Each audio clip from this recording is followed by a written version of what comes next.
Сәлеметсіз бе оқырман қауым. Мен Жүзбаева Бақыт Үлгі ауылдық модельдік кітапхананың кітапханашысымын. Бүгінгі біздің тақырыбымыз саяси қуғын-сүргін құрбандарға еске алу кешіне орай «Халқым, елім, жерім, атамекенім» атты еске алу кеші.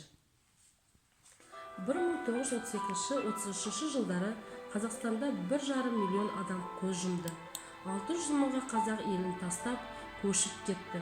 1937-38 жылдары репрессия ұшырағандарға тағылған айып түрлері: халық жауы, отанына опасыздық жасағандар, шпиондар, сатқындар.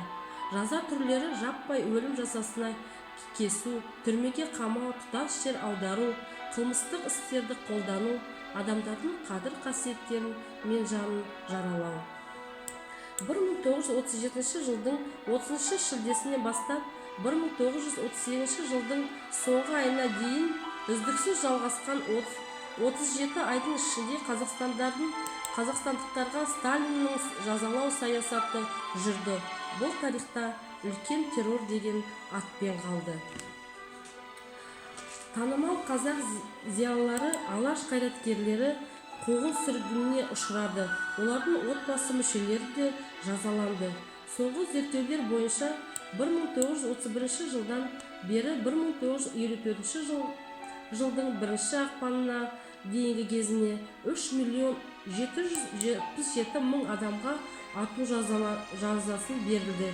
643 мыңнан үкім орындалса, 2.369.000 адам 25 жылға дейінгі мерзімге түрмеге қамалып, лагерлерге айдалған. 1993 жылдан республика саяси қуғын-сүргін құрбандарға ақтау туралы заң қабылданды. Қазақстанда саяси қуғын-сүргін құрбандарын еске алу күніне 1997 жылдан бері 31 мамырда аталып өтеді. Осымен, құрметті оқырман қауым, бүгінгі біздің еске алу кешіміз аяқталды. Сау болыңыздар.